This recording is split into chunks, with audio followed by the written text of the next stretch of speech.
Hola, bienvenidos a nuestro video educativo de la unidad número 4. En esta oportunidad vamos a estar conversando con ustedes Francis Palacios, Bianca Mendoza, Paolo Fiorini y esta servidora Rosmary Fernández.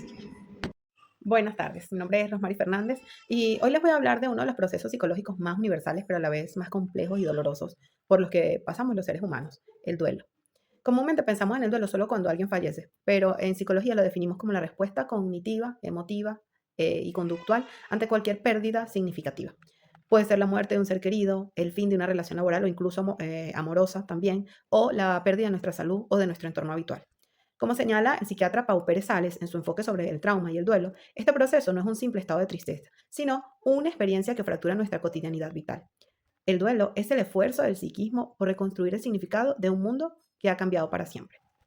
Históricamente se ha hablado de las famosas etapas del duelo propuestas por Elizabeth Rose: la negación, la ira, la negociación, la depresión y la aceptación. Vamos a verlas rápidamente con algunos ejemplos cotidianos para ponernos más o menos en contexto. En el caso de la negación es el impacto inicial, eso que te dice que algo sucedió y tu cerebro inmediatamente responde: no pasó, me estás engañando, no es cierto, estás bromeando. Cuando alguien recibe la noticia de un despido, de una muerte, de una situación traumática, el no puede ser, tiene que haber un error, es un mecanismo de defensa para amortiguar ese golpe. Lo hacemos de manera inconsciente. El cerebro se acomoda para precisamente no impactar de golpe nuestra psiquis. Le sigue la ira y surge precisamente la frustración. Una vez que entiendo que algo está pasando, digo: ¿por qué a mí? La culpa es de los médicos, esto es injusto, me siento frustrada y valido mi frustración agregándole o poniéndole eso que siento a otro precedente, que no es mi culpa o que es injusto conmigo, porque me pasan estas cosas. Me pongo en un estado irascible, si en el caso de algún trabajo, porque la empresa lo toma contra mí, entre otras cosas. Otro es la negociación y se intenta buscar una solución irreal para revertir la pérdida. Es decir, si tan solo hubiese hecho algo diferente o hacerse promesas internas para, por ejemplo, cambiar los resultados. Se utiliza mucho el autoflagelarse: porque no me di cuenta antes, para poder tomar acción. Otro es la depresión o la tristeza profunda y esta se conecta con el vacío real de la pérdida. El individuo se retira, llora y asimila la ausencia. Es lo que se espera que se haga e incluso tiene tiempo para que eso suceda y no quedarse enganchado allí en esta etapa. Y al final viene la aceptación, que no significa que hay una felicidad absoluta, porque no la hay, sino que el individuo aprende a convivir con su nueva realidad, bien sea por la muerte de un ser querido, estar ya sin él, reacomodar y reorganizar su vida para continuar con sus metas o sus proyectos, pero con la ausencia del ser querido, consciente de que ya no está.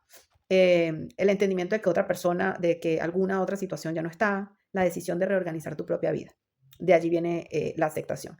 Sin embargo, los enfoques modernos en la psicología integradora, como el que nos presenta en este caso Pérez Sales, en la literatura sobre el trauma, nos advierten de algo crucial, y es que el dolor no es algo lineal, no es algo rígido, no es una receta de cocina, no es una norma, no saltamos limpiamente de la etapa 1 a la etapa 2 como quien sigue una instrucción. Esto es un proceso dinámico, caótico, con ciclicidad. Además, este enfoque introduce dos elementos que a menudo se ignoran, pero que complican un poquito el proceso. Les hablo del trauma y la culpa. Cuando hay una pérdida repentina o violenta, el dolor se entrelaza con un trauma. La mente no solo extraña lo perdido, sino que se siente insegura en el mundo. La culpa, por su parte, suele aparecer como un intento de control. ¿Qué pienso? Si me siento culpable, significa que yo pude haber hecho algo, lo cual es psicológicamente más tolerable que aceptar que hay tragedias que escapan por completo de nuestras manos o de nuestro control. Por lo tanto, sanar el duelo implica necesariamente procesar esa culpa y validar el dolor sin juzgar el tiempo que nos pueda tomar. Para entenderlo un poco mejor en la práctica, se vive como la siguiente experiencia: un duelo que es adaptado. Por ejemplo, Carlos, que experimenta unos días de profunda tristeza porque perdió a un ser querido, pero se permite sentirlo, conversarlo, sigue su día a día, trata de recuperar su trabajo, vuelve a retomar sus proyectos personales. El dolor sigue ahí, no se ha ido, no se va, pero ya no le impide vivir. Él ha integrado la pérdida en su narrativa de vida y eso es algo que le ayuda a sobrellevar el duelo y pasarlo. Por su parte, por ejemplo, Elena, que imaginemos que tiene una ruptura amorosa traumática, se niega a hablar del tema, se satura de trabajo para no pensar, actúa como que si nada le hubiese pasado. Meses después desarrolla una ansiedad crónica, tiene estallidos de ira inexplicables. Aquí vemos lo que la literatura clínica nos señala, y es que lo que no se expresa a través de las lágrimas, a través de la palabra, el cuerpo y la mente lo terminan manifestando como un síntoma. En conclusión, el duelo no es una enfermedad que deba curarse rápidamente. Tiene un proceso de adaptación profunda que requiere tiempo, compasión y sobre todo paciencia con uno mismo. Como bien nos enseña la psicoterapia integradora, el objetivo no es olvidar lo que perdimos, sino encontrar un nuevo lugar en nuestro corazón para poder seguir caminando hacia el futuro. Si estás pasando por un proceso de pérdida, recuerda que está bien no estar bien y que buscar apoyo profesional es un acto de gran valentía. Buenos días, soy Pablo Ferini y soy estudiante de psicología. Para comprender la pérdida desde la psicología clínica, vamos a definir dos conceptos esenciales. Primero, la aflicción, según Papalia, es la respuesta emocional e íntima que experimentamos en las fases del duelo. Es un dolor bruto, hay culpa y una tristeza profunda. Segundo, es el trabajo de aflicción.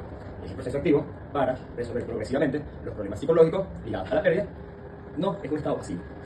Exige transitar activamente por el choque inicial, pasar por la preocupación constante de la pérdida, hasta alcanzar la resolución donde el recuerdo ya no paraliza. Entonces, imaginemos a Sofía, quien acaba de perder el empleo, el cual estuvo por 5 años debido a un recorte personal. Entonces, la aflicción es el nudo que hay en el estómago, que se siente al llegar a la casa, la culpa de pensar si pudo hacer algo mejor, el llanto incontrolable y la ansiedad al ver, por ejemplo, su escritorio vacío. Entonces, el trabajo de aflicción no es sentarse a esperar que el tiempo pase. Entonces, este exige de que Sofía transite por el choque inicial, acepte la tristeza de estar desempleada y trabaje emocionalmente hasta llegar a la resolución, donde el recuerdo de su despido ya no la paraliza. ¿Cómo se relacionan estos tres conceptos en la vida de Sofía? Bueno, la aflicción es la herida abierta y el dolor inmediato que siente al verse sin trabajo. El duelo es el proceso completo de adaptación, es decir, actualizar su currículum, despedirse de sus compañeros de trabajo y reestructurar su rutina diaria. Y el trabajo de aflicción viene a ser el puente activo entre ambos. Entonces es el proceso mental donde Sofía asimila el golpe y decide salir a buscar nuevas oportunidades. Si ella evita este trabajo y reprime su tristeza, el duelo se estanca y su salud mental tiende a correr peligro. ¿Cómo es concebido el duelo por diferentes enfoques psicológicos? Bueno, la psicología clínica analiza este proceso a través de distintas perspectivas. El enfoque psicoanalítico, representado por Freud, quien plantea que Sofía debe retirar progresivamente su energía psicológica del empleo perdido. En un duelo normal, Sofía siente que el mundo laboral se ha empobrecido temporalmente, pero si cae en depresión, lo que empobrece es su propio yo, y empieza a creer que no vale nada como profesional y se llena de autodesprecio. Entonces, ¿cuáles son los modelos del estrés y afrontamiento representados por Bonanno? Este define el duelo como una crisis vital.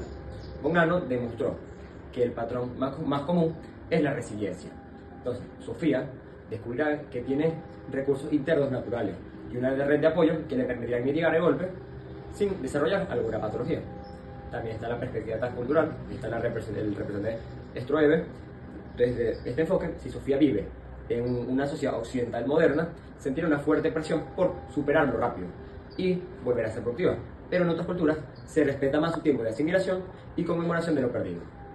Consideramos que extender estos conceptos a través de casos como el de Sofía nos permite, como psicólogos, intervenir a tiempo para evitar que una pérdida natural se convierta en una crisis que ponga en riesgo la vida. Muchas gracias. Hola, mi nombre es Francis y les voy a hablar sobre las estrategias para una adecuada elaboración del duelo. Estas estrategias son avaladas por la Asociación Nacional de Salud Mental, porque ofrecen un marco institucional validado que promueve la externalización emocional activa y el soporte de pares eficaces. Eso evita respuestas dañinas como el falso consuelo y la sobrecarga de tareas cotidianas, garantizando un acompañamiento que mitiga el riesgo de un duelo crónico o sintomatología depresiva severa. Tomamos como ejemplo una crisis por la muerte de su mascota, un perro que lo acompañó por 12 años. En primer lugar, compartir la pena. El doliente se sienta con un amigo cercano a ver fotos de su mascota y llora abiertamente mientras relata lo juguetón que era y cómo lo acompañaba durante sus jornadas de trabajo. El amigo escucha con empatía y fomenta que siga desahogándose. Segundo lugar, tenemos que evitar el falso consuelo. En lugar de decir frases hirientes o minimizadoras como no te pongas así, solo es un perro, o ya comprarás otro, el acompañante valida su dolor diciendo, sé cuánto lo amabas y el vacío tan grande que te deja, estoy aquí contigo. Seguidamente, el acompañamiento práctico. Al ver que el doliente no tiene fuerzas para cocinar ni limpiar debido a la tristeza, un familiar va a su casa, le prepara el almuerzo, limpia la sala y se encarga de retirar directamente la cama y los platos de la mascota para mitigar el impacto inmediato de la sobrecarga emocional.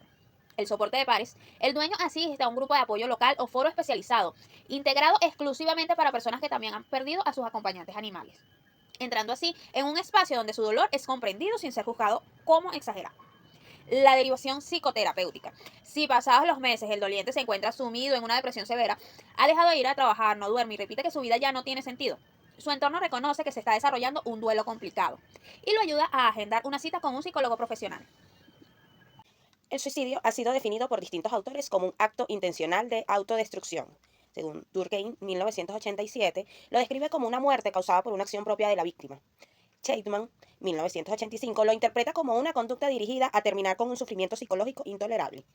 Y la OMS en el 2025 lo presenta como el acto de quitarse la vida de forma intencional y un problema prioritario de salud pública.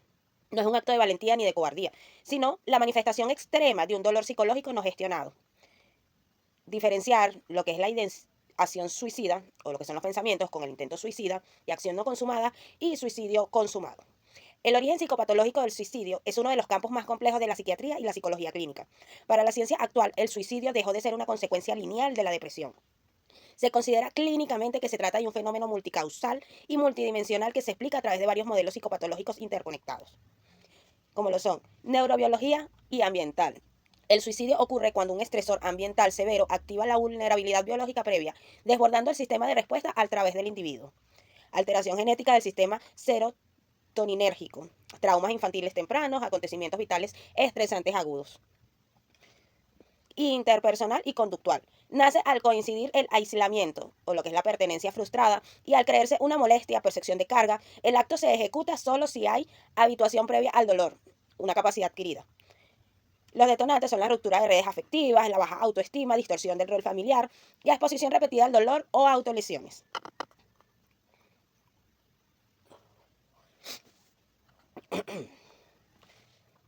Cognitiva y volitiva. El deseo suicida se origina cuando el sujeto experimenta una fuerte sensación de derrota o humillación y concluye erróneamente que no hay salida posible, atrapamiento. Sus detonantes son los sesgos cognitivos ante el fracaso, la rigidez a la resolución de problemas, disponibilidad de medios y alta impulsividad.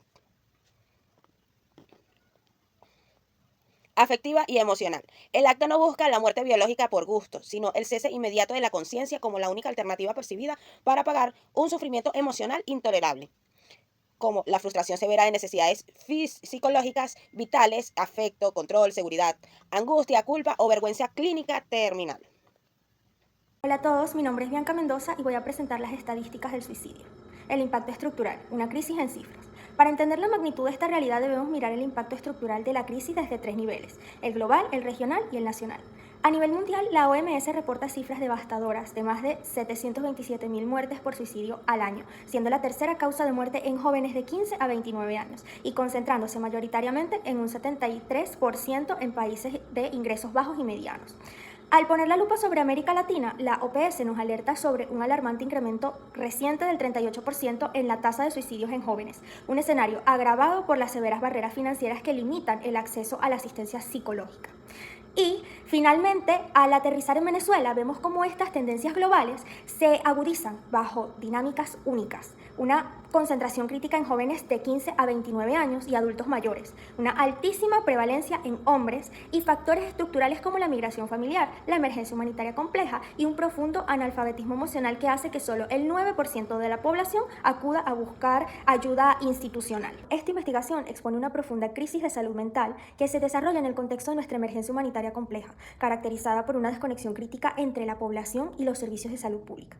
Analizaremos cómo el silencio, la demografía y el entorno social marcan esta dolorosa realidad. Número 1. El silencio institucional y el subregistro. El primer gran desafío que enfrentamos es la invisibilidad. Existe un subregistro del 49.03% en las actas oficiales. Esto significa que casi la mitad de los suicidios no se registran correctamente, debido al estigma social, religioso y a los tabúes que aún rodean el tema. Además, hay un abismo en la asistencia, ya que solo el 9% de las personas en crisis busca ayuda institucional. Esto se debe al analfabetismo emocional de la población y a un sistema de salud que solo reacciona ante una emergencia física, pero que carece por completo de planes de prevención.